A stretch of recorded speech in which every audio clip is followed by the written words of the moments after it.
χαλαρώσεις, ναι. Όχι ρε, τρελός είσαι. Δεν χωράει με τίποτα. Η σύνταξή σας είναι σταυρός. Ποιος θα κατέβει? Συμπληρώστε Όλα τα παπούτσια.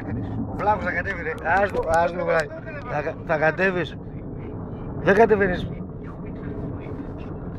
Σου λέω δεν θα κατέβεις. Εγώ οδηγάω ρε μαλάκι, τι θα κατέβει? Δεν κατέβασε το προηγούμενο, έτσι. Κατέβασε, τι μπορεί να κατέβει το προηγούμενο εγώ. 3. Ναι, πες τη χάιδε με. Εγώ δεν ξέρω κανένα το οποίο που έχει τζάμπα. Πες τραβάω άστο. Τζάμπα είναι, τζάμπα είναι. Ας το τζάμπα είναι. Μα όχι, σταματά. Σταματάνε, έλεγα. Σταματάνε.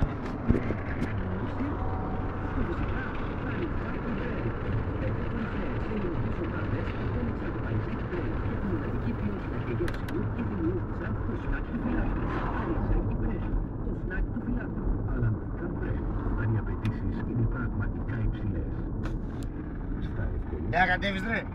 Την κότα τώρα πήγαινε και δεν άνοιγε, ρε. Αυτό είναι άλλο. Δεν βγαίνει. Πες το πληρώνει. Αιγαίο, έλα, ιδιωτικά είναι και αυτά. Στην ανάπτυξη, Αιγαίο είναι. Ιδιωτικά είναι. ανάγκη, Ήδη ακόμα είναι. 30 χρόνια υπάρχουμε για σας. Γεια σας, δεν θα πληρώσουμε. Ναι.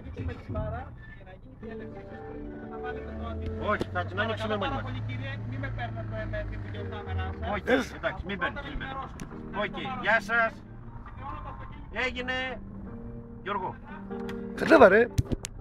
Άτσε. Παπούτσια είναι, Έλα, ρε, φώνε, έλα, τι λέει.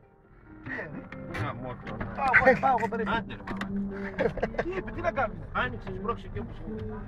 Άντε. Περίμενε, έχω παπούτσια ρε, τσίπα μαλάκα. Σμπρώξε.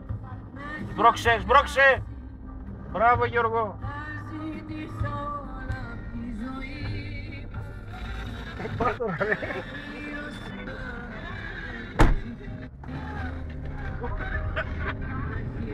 Μπράβο ρε παιδιά. Πασόκ, θα σε βγάλω στο βίντεο, Πασόκ ψηφίσαι. Οι κόβελες από δίπλα πάντα πλάκα, τις είδες. Τις είδες οι κόβελες, πάντα πλάκα, έτσι, έτσι. Ποιο κόμμες από απέναντι. Λέει, από εκεί πάει, εκεί που δεν τα έρθουνε. Κοιτούσαν έτσι. Για να το δω. Τράβηξες. Όχι. Καλά είσαι μαλάκα. Δεν κατέβαινες. Τα σου για να δω. Τράβηξα ρε, ακόμα τραβάω ρε. Σβήσου, εντάξει. Εντάξει. Και λέει, σας παρακαλώ, να γράψω το βίντεο σας. Δεν με τραβάς. Με τραβάτε. Ναι, παρακαλώ, δεν γράψω το βίντεο σας.